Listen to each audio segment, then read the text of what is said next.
So is there any last tip you want to give us on manifesting someone that you would say to somebody on, that has things that they have on there?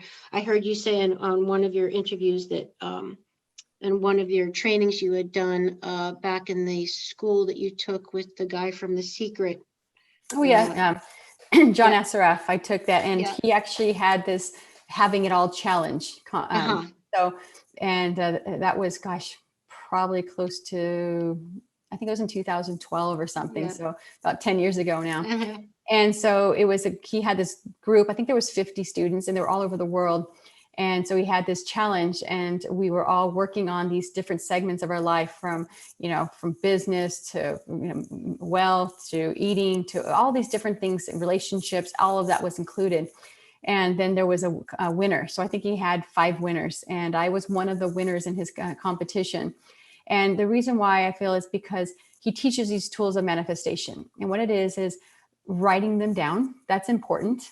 Yep. Stating them out loud. That's also important, because you have to, it's like the universe is always listening, and it's a sounding board for our thoughts and our voice. And when we say, I am going to, the universe says, oh, they want to do this. It's in the future. So now, so part of manifestation is not just saying I'm going to, but I am in the process of becoming. So we call it the Grand Canyon test. When you say, I want to be a doctor, I want to be a coach, I want to be whatever it is you want to be. I want is what the canyon hears. And that's just saying in the future at some date that's never going to happen.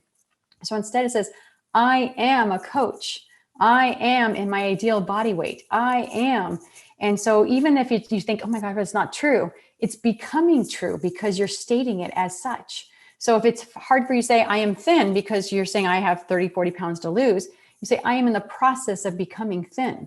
And so now it states it as it's becoming true now. And so your wording is very, very important to saying, how am I speaking? How am I sharing my truth? And so if you're saying, I would like to, well, I like to means that's probably never going to happen, but I am. And so listening to how you portray yourself, like I was in a competition, the one before this, winning this competition, I actually won another competition with my mind. And it was a body transformation competition. It was in the year 2000. And it was in a magazine. And this was the time when I had graduated from college in 98, and 2 years out of, I was gaining a lot of weight. I was not healthy. I was working at that dog food, cat food company. So it was a very plush job, took us out to eat a lot, they donuts every morning for free, so I was eating a bunch of garbage because it was free. And, they were trying to honor us as employees by, celebrating food and things, but they weren't the best choices. And so I remember saying, I need to get myself in shape. I started having health challenges. I went to the doctor because I thought I had a brain tumor, because sometimes I couldn't even form sentences. It was so bad. Wow. And I'm like, why can't I speak right now? What's going on with me? So found out I had low blood sugar, and I was actually hypoglycemic. And so the doctor says, Angie, you're borderline diabetic. He says, in 2-3 years, you will have diabetes. And I love this doctor because at that time he said, you need to exercise and eat right. And that's what he told me, instead of here's some metformin, and here's some drug. And I realized he was correct. And I said, I need to hire a trainer, and I need to start getting myself in shape. And so I started reading magazines. So this is a key thing that most people need to do is get inspired, read books, some people who are in your field, or read stories of people who success stories. I would read fitness magazines because they were success stories. Look at them. They're in great shape. What do they do? And in magazines, they say, this is what they eat. This is how they exercise. And I would start emulating them. I even cut pictures of them out and put them in my workstation at work to remind me of who I wanted to be. And then it was like, oh, I don't feel like working out. And I'd see them going, no, this person would go to the gym. I am going to the gym. And I may not push myself hard, but I'm going to pump my body because I know it needs it. And so that's how it started. So I was reading a magazine. There was a competition. And I said, I'm going to enter this competition because that will motivate me to stay focused. So it was a 3-month competition. The ones with the Body for Life kind of ones. Yeah. It was a transformation. You had your newspaper in your hand, and you say, and you had to have the date. So anywhere in the world, they could see and read the date. And after 3 months, you'd hold another newspaper in your bikini or your bathing suit. And you would say, what date is it and how I look. And so lo and behold, when I entered that competition, I told everybody I was going to win.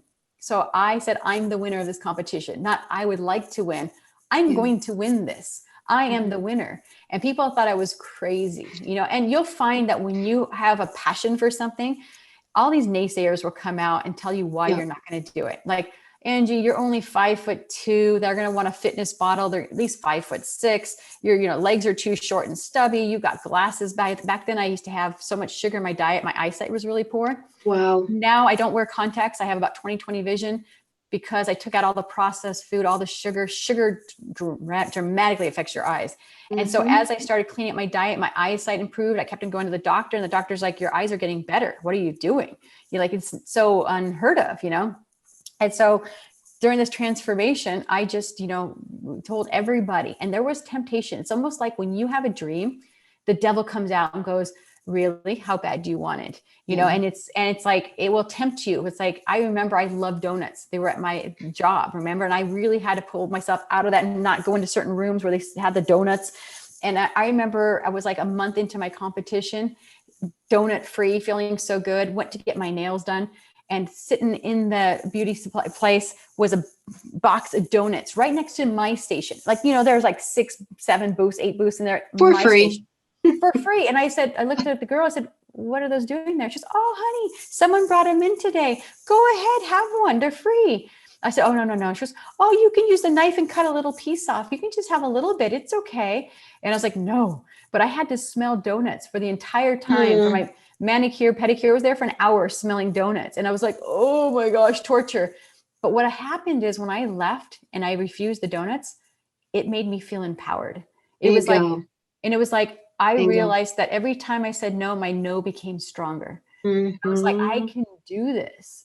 And so, you know, fast forward this competition, I ended up winning this competition. There was 30,000 people in that competition. Holy shit. And I didn't even know, you know, and it's like, had I known there was that many people, I would have never even joined. I'd be like, that's crazy. I'm not going to win. Wow. And when I won, they told me, and I was like, just mind blown. They said, you are the winner. And I was like, wow. But I set my mind to it and said, I'm going to win. So, you know, I had learned that technique in the year 2000. So when I took this class from John Assaraf, I remember applying what I already knew. And then he taught more visualization skills. Like he would say, sit down in your favorite chair at night and visualize your dream, whether it be a new home or a new car or a new relationship, and feel what that feels like. See it, feel it. Like if you think it's a car, feel your hands on the leather steering wheel, feel the wind blowing in your hair, feel what it feels like to turn the knob and turn on the radio. Feel that acceleration of, you know, that speed and power of that new car, and enliven it with your emotions. Yeah, embody it. And so every day when you did that, it becomes more true because you're like, I want this. And so the universe, again, sounding board, and says, oh, they want this car.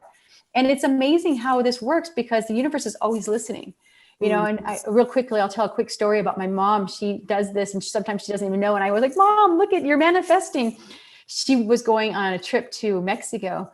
And she had told me, she goes, Angie, I'm seeing my family. I haven't seen them for a while. And the trip is about 5 hours long. So she said, I spent the money to get first class tickets so I could sit in first class. I said, oh, Mom, that's amazing. You deserve it. And she kept on talking about it. Oh, I can't wait to see my family and eat the warm nuts in my seat with my little glass of wine. And she was manifesting it every day and making it real. And, you know, I thought she just bought the ticket, so this is going to happen. Well, the day before she had to go, I was visiting her because she was going to be gone for a couple of weeks. I said, oh, I'm going to come visit you before you go. She's like, you know, I'm really bad with electronics. Can you go ahead and log me in online and check my baggage for me? I said, yeah, sure, Mom. So we went in and all of a sudden I said, seat 12. I said, Mom, you're at seat 12. That's not first class. And she goes, no, well, I paid the money. I said, what do you mean? She goes, well, it's asked me when I was buying the ticket if I wanted to upgrade for $99.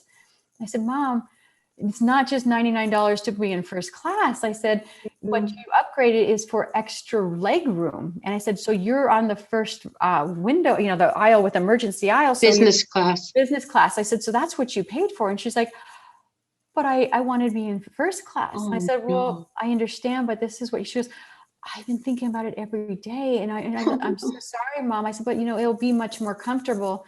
And so she's like, she was disappointed, but she's like, okay. So lo and behold, the next day comes and she calls me when she gets to Mexico and she goes, you'll never believe what happened. I said, what? She goes, they overbooked the flight and they called my name and they said, you know, we need your seat. We're going to bump you to first class. And so that's how it works. If you believe in it, it doesn't matter how it's going to happen. You say, I don't have the money or this. She didn't even know. She thought she had bought it, but she manifested it by every day thinking about it. And nobody else, I can guarantee you, was thinking about that first class more than her. And it was like, the universe is that one. And voila, it opened up for her. It resonated. And that's how the law of attraction works. That's right how there. it works. It has same attracts same. You have to get on that frequency for it to even hear you. Yeah, there's a great book that I'd Great like story. to share about this that I just recently read, and it's great. It's about a doctor, Dr. James Doty, and it's called Into the Magic Shop. And I listened to it on Audible. It's great, and it talks about everything I'm talking about now, and how this kid came from nothing in a house with, you know, drug addict parents, suicidal mom, depression. He was destined to go nowhere in his life based on his circumstances, and he meets a person who teaches him how to manifest and teaches you the techniques in the book. And he believed in himself, even though he had not a chance in hell based on his, you know, history and his surroundings.